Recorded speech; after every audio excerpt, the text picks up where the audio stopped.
السلام علیکم ناظرین و سامعین، امید کرتا ہوں آپ سب خیر و عافیت سے ہوں گے۔ آپ کی خدمت میں عنایت اللہ کے مشہور زمانہ ناول فردوس ابلیس کا ایپیسوڈ نمبر 44 پیش خدمت ہے۔ یہ حکم حاکم تھا جس کے آگے نور اللہ بول نہ سکا۔ ابو مسلم رازی نے شمونہ کو بلایا اور اس سے کہا کہ وہ کچھ دن نور اللہ کے ساتھ رہے گی، تم نے وہاں مہمان بن کے نہیں رہنا۔ ابو مسلم رازی نے شمونہ سے کہا، کھانا پکانا، گھر میں جھاڑو دینا، اپنے اور ان کے کپڑے دھونا اور گھر کے دیگر کام تم نے کرنے ہیں۔ تم ان کی بیوی نہیں ہوگی بلکہ نوکرانی ہوگی اور تم ان کی خدمت کرو گی۔ جب تم خود کہو گے کہ تمہاری ذات سے ابلیسی اثرات دھل گئے ہیں تو کسی کے ساتھ تمہاری شادی کر دی جائے گی۔ ابو مسلم رازی نے نور اللہ سے کہا کہ وہ لڑکی کے ساتھ لے جائیں۔ نور اللہ اسے ساتھ لے آیا۔ اپنے ہاں لے جا کر نور اللہ نے شمونہ سے پوچھا کہ یہ کیا معاملہ ہے کہ وہ سمجھتی ہے کہ اس کی ذات میں شیطان حلول کر آیا ہے یا اس پر شیطان غالب ہے۔ شمونہ نے اسے اپنی زندگی کے اس وقت تک کی تمام رودات سنا ڈالی۔ اپنا من مار ڈالو، نور اللہ نے کہا، یہ کیسے ہوگا؟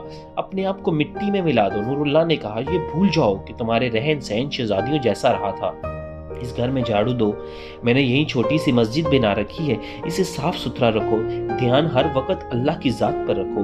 اپنے دماغ میں اس حقیقت کو بٹھا لو کہ تم نے ایک نہ ایک دن اس مٹی میں مل کر مٹی ہو جانا ہے۔ اپنی نفسانی خواہشات کو اور سفلی جذبات کو کچل ڈالو۔ اس طرح نور اللہ نے اس کی تعلیم و تربیت شروع کر دی۔ نور اللہ کے ہاں جب اس کے معتقد اور مرید آتے تھے اس وقت شمونہ کمرے میں چلی جاتی تھی۔ رات کو سونے سے پہلے نور اللہ شمونہ کو اپنے سامنے بٹھاتا اور اسے مذہب کے سبق دیتا تھا۔ اس کے بعد وہ شمونہ کو الگ کمرے میں بھیج کر اسے کہتا کہ اندر سے دروازہ بند کر لے۔ صبح اذان کے وقت وہ شمونہ کے دروازے پر دستک دیتا اور اسے جگا کر نماز پڑھاتا تھا۔ دن گزرتے چلے گئے۔ نور اللہ نے محسوس کیا کہ اس کے دل میں عورت کی جو ناپسندیدگی یا نفرت تھی وہ کم ہوتی جا رہی ہے۔ شمونہ نے محسوس کیا کہ اس کے استاد کا رویہ تبدیل ہوتا جا رہا ہے۔ اس رویے میں کچھ ایسا تاثر تھا جسے نور اللہ نے اسے قبول کر لیا ہو۔ ایک روز شمونہ گھر کے سارے کاموں سے فارغ ہو کر ایسی تھکان سی محسوس کرنے لگی جیسے اسے نیند آ رہی ہو۔ وہ لیٹ گئی۔ نور اللہ کہیں باہر چلا گیا۔ وہ آیا تو شمونہ کو نہ دیکھ کر اس کے کمرے کے دروازے میں جا کھڑا ہوا۔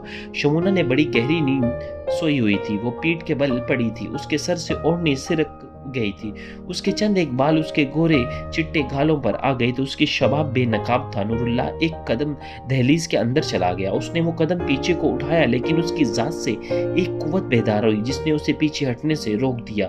اس کی ذات وہ دوسرا پاؤں اٹھا کر دہلیز کے اندر لے آئی۔ نور اللہ کمرے میں داخل ہو گیا لیکن ایک ہی قدم آگے بڑھا کہ رک گیا۔ شمونہ کوئی خواب دیکھ رہی تھی، نہ جانے کیسا خواب تھا کہ اس کے ہونٹوں پر تبسم آ گیا۔ نور اللہ کچھ دیر شمونہ کے تبسم کو دیکھتا رہا۔ اس نے ایک قدم اور آگے بڑھایا۔ شمونہ کا تبسم ایسی مسکراہٹ کی صورت اختیار کر گیا جس سے اس کی دانت ذرا سا باہر کو نظر آنے لگے۔ اس مسکراہٹ نے شمونہ کے حسن نے طلسماتی سا تاثر پیدا کر دیا۔ نور اللہ ایک دو قدم اور آگے چلا گیا اور پھر رک گیا۔ اس کے آگے بڑھنے اور رکنے میں اس کے اپنے ارادے اور اختیار کا کوئی دخل نہیں تھا۔ اس نے آنکھیں بند کر لیں۔ یہ ایک ایسی حرکت تھی جو اس نے اپنے ارادے سے کی تھی، جس کا مطلب یہ تھا کہ وہ اس لڑکی کو نہیں دیکھنا چاہتا تھا لیکن وہ پیچھے نہ ہٹا۔ اس کی ذات میں ایک کشمکش سی تھی جو شروع ہو چکی تھی۔ آپ وہاں کیوں کھڑے ہیں؟ نور اللہ کے کانوں سے شمونہ کی مخمور سی آواز ٹکرائی۔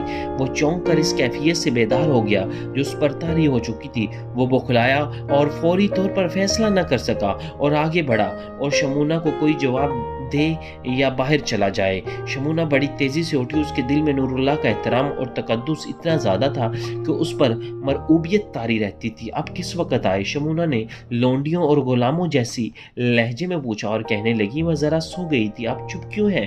کیا مجھ سے خفا ہو گئے ہیں؟ نہیں نہیں، نور اللہ نے بکھلائی ہوئی سی آواز میں کہا، میں تمہیں دیکھنے ادھر آ گیا تھا۔ نہیں نہیں، میں خفا نہیں ہوں۔ وہ پیچھے مڑا اور لمبے لمبے ڈگ بھرتا کمرے سے نکل گیا۔ 2-3 دن بعد نور اللہ شمونہ کو سامنے بٹھائے کچھ پڑھا رہا تھا۔ شمونہ کا سر جھکا ہوا تھا، اس کی اوڑھنی سر سے ذرا سرک گئی، اس کے ریشم سے جیسے ملائم بال بے نقاب ہو گئے۔ شمونہ نے محسوس کیا کہ اس کا قابل احترام استاد بولتے بولتے چپ ہو گیا ہے۔ اس نے آہستہ سے سر اٹھایا تو دیکھا کہ استاد کی نظریں اس کے ماتھے پر اس طرح مرکوز تھیں جیسے وہ آنکھیں جھپکنا بھول گیا ہو۔ 1-2 لمحوں بعد اس کی نظریں شمونہ کی نظروں سے ٹکرائیں۔ نور اللہ بے خودی کی جو کیفیت طاری تھی وہ زلزلے جیسے جھٹکے سے तहो भाला हो गई थी। शमूना कोई सीधी सादी देहातन या नादान बच्ची नहीं थी। उसे जो तरबियत दी गई थी इसमें खास तौर पर बताया गया था कि मर्द किसी खूबसूरत औरत को कैसी नजरों से देखते हैं और इसके चेहरे का तासुर क्या होता है। शमूना ने वो तासुर अपने उस्ताद के चेहरे पर देखा। उसने अपने उस्ताद की आंखों में भी एक तासुर देखा जिसे वो अच्छी तरह समझती थी, लेकिन वो ये तस्लीम करने को तैयार ही नहीं थी कि मज़हब में डूबा हुआ ये शख्स जिसका दिल औरत को गुनाहों की अलामत समझता है उसे हवस की नजरों से देख रहा था।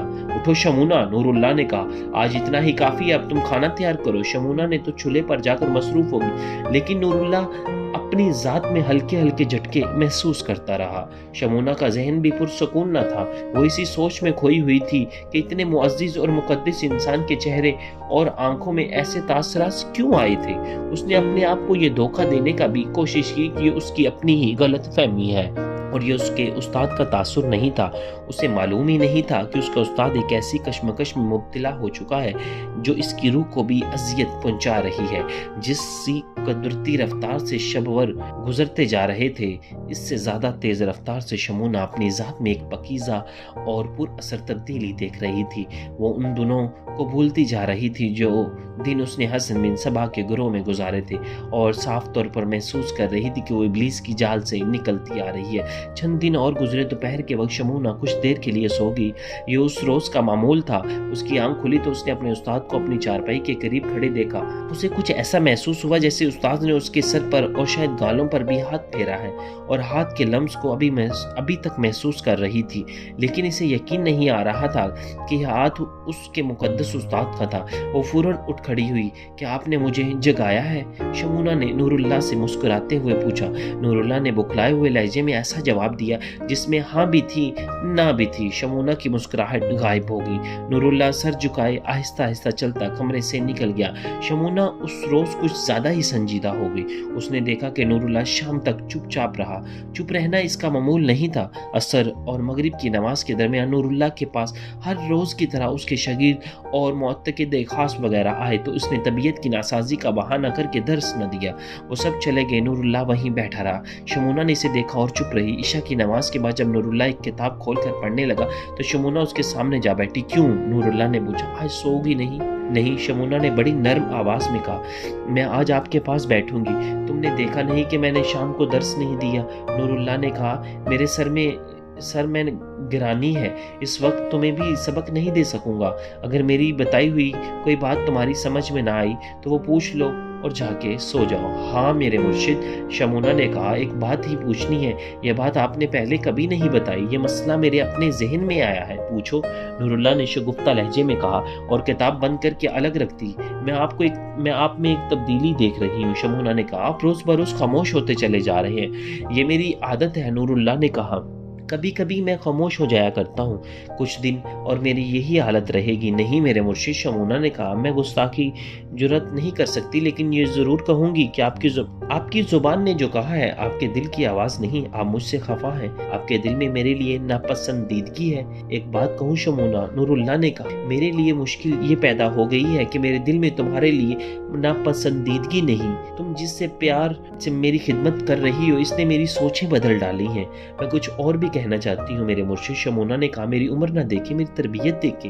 मैं सुल्तान मलक शाह के यहाँ इस तरबियत का अमली तजर्बा कर आई हूँ। सुल्तान का मशीर खास एहतशाम मदनी जो ज़ाहद और पारसा था मेरे सामने मोम की तरह पिघल गया था।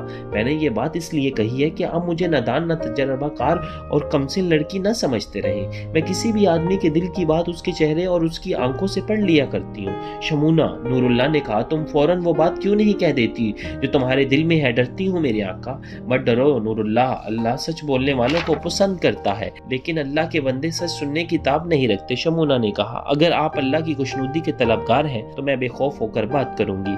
मैं बहुत दिनों से देख रही हूँ कि आपके सामने बैठती हूँ तो आपकी आंखों में वही तासिर होता है जो मैं आम से लोगों की आंखों में देखा करती हूँ। फिर मैंने 3 बार आपको इस हालत में देखा कि मैं दिन के वक्त जब सोई हुई हूँ, आप मेरे पास खड़े मुझे देख रहे हैं। आपने मेरे सर और मेरे मुंह पर हाथ भी फेरा है। क्या तुम्हें ये अच्छा नहीं लगा? नूरुल्लाह ने पूछा। अगर आपको यूं ही अच्छा लगा है तो मैं कुछ नहीं कहूँगी, शमूना ने कहा, लेकिन मैं ये पूछना चाहती हूँ कि मैं आपको इतनी कुछ अच्छी लगती हूँ शमूना। नूरुल्लाह ने लपक कर शमूना का एक हाथ अपने दोनों हाथों में ले लिया। तुमने मेरी आंखों में जो पढ़ा है ठीक पढ़ा है और तुमने गलत नहीं कहा, लेकिन क्या तुम्हें सोया हुआ देखकर मैं 3-4 दिन तुम्हारे पास जा खड़ा हुआ और तुम्हें देखता रहा? किस नीयत से? इस नीयत से कि मैं तुम्हें अपनी ज़िंदगी की रफ़ीका बना लूँ। नूरुल्लाह ने कहा, क्या तुम मुझे कबूल कर लोगी? नहीं मेरे मुर्शिद, शमूना ने जवाब दिया। क्या मैं 40 वर्ष की उम्र में बूढ़ा हो गया हूँ? नहीं है मुक़द्दस हस्ती, शमूना ने कहा। मैं आपके तक़द्दुस को अपने नापाक वजूद से पामाल नहीं करूँगी। ये भी बात है कि मैंने आपको अपनी सतह पर ला कर देखा ही नहीं। मेरा दिल खामद के रूप में आपको कबूल नहीं करेगा। मुझे शक है तुम मुझसे अपनी कीमत वसूल करना चाहती हो। नूरुल्लाह ने कदरे वसीले लहजे में कहा, मैं तुम्हें शादी के लिए तैयार करना चाहता हूँ, हवसकारी के लिए नहीं। अपनी मेहनत पर पानी ना फेरे मेरे आका। शमूना ने कहा, मैं भटक गई थी, आपने मुझे सिराते मुस्तकीम दिखाई है। मैंने तो सुना था कि आप तारिकुल दुनिया हैं, मैं भूल गई थी कि मैं कौन हूँ। आपने मेरी आंखों के आगे से पर्दा हटा दिए हैं, मैंने अपने आप को पहचान लिया। मेरी निगाह में आप फरिश्ता हैं। जाओ शमूना, नूरुल्लाह ने कहा, जाओ सो जाओ। सिर्फ एक बात कहूँगा, मैंने दुनिया को तर्क नहीं किया था, दुनिया ने मुझे तर्क कर दिया था। शमूना उठ खड़ी हुई थी, वो नूरुल्लाह की बात सुनने के लिए फिर बैठने लगी थी, लेकिन नूरुल्लाह ने उसे कहा, जाओ सो जाओ, अपने कमरे में चली जाओ। शमूना को उसके कमरे में भेज दिया। वो खुद वहीं बैठा रहा। उसका जहन पीछे को चल पड़ा। वो वहां जा रुका जहां इसका शऊर बेदार हुआ और भागने दौड़ने की उम्र को पहुंच गया। उसे मालूम ही नहीं था कि बच्चों के साथ प्यार भी किया जाता है। उसे कोई औरत याद न आई जिसने उसे गोद में लिया हो। सिर्फ एक याद थी जो उसके जहन के साथ चिपकी हुई थी। जहां तक इसके यादें माजी के दूसरे उफक तक जाती थी, वो अपने आप को दजला के किनारे किसी कश्ती को साफ करता हुआ देखता हुआ नजर आ रहा था, लेकिन उसके समझ नहीं आ रही थी कि वो क्या करे। 10-11 साल की उम्र में उसे बताया गया था कि वो इस झोंपड़ी में पैदा नहीं हुआ था जिस झोंपड़ी में वो रहता है, वो जिसके रहने वालों को वो अपने वालिदैन समझता है। लोग मुल्लाह थे जो मुसाफिरों को कश्ती के जरिए दरिया पार कराते थे। एक रोज उस पर यह इंकिशाफ हुआ कि कुछ अरसे पहले की ये बात है, दरिया सैलाबी था और कश्ती पार वाले किनारे इस तरफ आ रही थी और ये मुसाफिरों से अट्टी पड़ी थी। कश्ती में इतने ज्यादा मुसाफिर का बोझ सहने के काबिल नहीं थी। कश्ती दरिया के वसत में पहुंची तो अचानक सैलाब का जोर बढ़ गया, कश्ती उलट गई। मुल्लाहों ने मुसाफिरों को बचाने के लिए अपनी कश्तियां दरिया में डाल दी, लेकिन सैलाब इतना तेजो तन था कि मुसाफिर तिनकों की तरह सैलाब में गुम होते चले जा रहे थे। एक कश्ती को इसके मुल्ला खासा आगे ले गए। उन्होंने एक औरत को देखा जिसने दूध पीते एक बच्चे को अपने हाथों में लिया हुआ है, इस तरह ऊपर उठा रखा था कि बच्चा डूब न जाए। मुल्लाओं ने कश्ती के करीब बच्चे को पकड़ लिया। दूसरे मुल्ला ने हाथ किया औरत को भी सैलाब से निकाले, लेकिन औरत ताब न ला सकी। नूरुल्लाह को 10-11 साल की उम्र में पता चला कि उसके माँ बाप दरिया में डूब गए थे और उसे मुल्लाओं ने पाला था, और उसके दिमाग में जो धमाका हुआ वो इसे 40 बरस की उम्र में भी याद था। वो इसकी जिंदगी को समझता था जिसमें मुल्लाओं ने इसे डाल दिया था, लेकिन इंकिशाफ इसने ऐसी पुरकफियत तारी कर दी थी जो भटका हुआ राही हो और अपनी मंजिल की तलाश में मारा फिर रहा हो। एक रोज कश्ती से मुसाफिर उतरे तो एक अमीर कबीर आदमी ने उससे कहा कि इसका सामान उठाकर वहां तक पहुंचा दे जहां से ऊंट मिल जाते हैं। नूरुल्लाह ने उसका सामान वहां तक पहुंचा दिया। वो वापस चल पड़ा। उस आदमी ने इसे बुलाया और 1 दिनार उजरत दी।